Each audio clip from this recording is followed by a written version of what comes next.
చాలా ప్రాముఖ్యమైన మరొక సంఘటన జరిగింది. అదేంటంటే వరల్డ్ ఎకనామికల్ ఫోరం అని చెప్తారు. అంటే ప్రపంచ ఆర్థికము, వాణిజ్యము ఇవన్నీ కూడా వీరే అంతటినీ నిర్ణయించేవారు. అది స్థాపించిన వారు ఒకరున్నారు, క్లాస్ షవాబ్ అనే వ్యక్తి. వయసు 88. ఇప్పుడు ఆయన హఠాత్తుగా రిజైన్ చేశారు.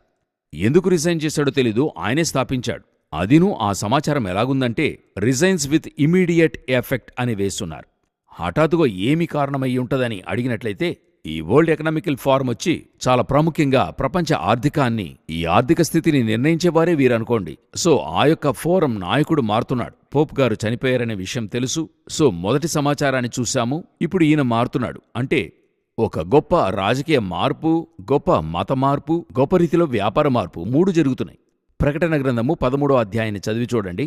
మతరీతి కార్యము, రాజకీయ కార్యము, వ్యాపార కార్యము 3 జరుగుతాయి. 13:7లో ఒక యుద్ధము జరిగి ప్రపంచాన్ని పట్టుకోవడానికి, 15లో మతరీతిగా పట్టుకోవడానికి, 16-17లో వ్యాపార రీతిగా పట్టుకోవడానికి. ఈ 3 మార్పులు ఒక వారంలో జరుగుతున్నాయి. నాయకత్వం మారుతుంది.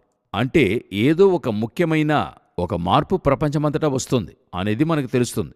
సో ఈ యొక్క ఆర్థిక మార్పు అన్నది ఇప్పుడు ఎలాగ వెళుతుందని చూసినట్లయితే ఒక ఎకానమీ ముగించి మరొక ఎకానమీ, ఇంకా చెప్పాలంటే 1930ల వరకును యూకే యొక్క, అంటే ఇంగ్లాండ్ యొక్క ఎకానమీయే వరల్డ్ని పరిపాలిస్తూ ఉండింది. అది 20 నుండి 30లోగా గొప్ప పతనాన్ని అది చూసింది. దానితో యూకే డౌన్ అయింది, 2వ స్థానానికి వెళ్ళింది. అమెరికా మొదటి స్థానానికి వచ్చింది. ఇప్పుడు అమెరికా చాలా మోసమైన స్థితిలోకి వెళ్తూ ఉంది. మీకు తెలుసు అనుకుంటా, రిచ్ డాడ్ పూర్ డాడ్ అని రాసిన వ్యక్తి ఉన్నారు.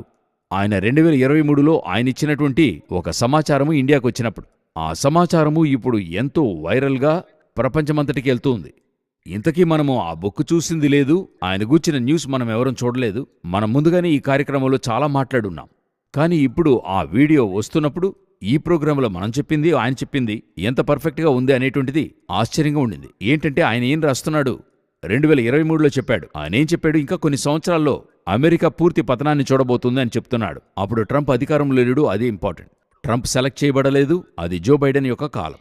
అప్పుడు ఆయన చెప్తున్నాడు, అమెరికా గొప్ప ఆర్థిక సంక్షోభాన్ని చూస్తుంది. ఏ స్థాయికని చూసినట్లయితే ముంబై కంటే మోసమైన స్థానానికి వెళ్తుంది అని చెప్తున్నాడు. అది మాత్రం కాకుండా, అంటే ఆయన చెప్పేది అమెరికన్ ఎకానమీ అంటే దాని డాలర్ టిష్యూ పేపర్ లెవెల్కి వెళ్ళిపోతుంది.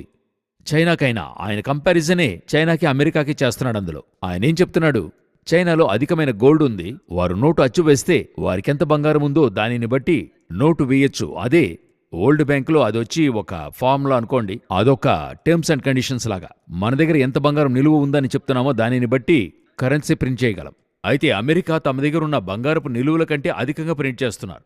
సో ఆయన ఏం చెప్తున్నాడు, ఇది ఇన్ఫ్లేషన్ తెస్తుంది, అమెరికా పతనమవుతుంది అనేది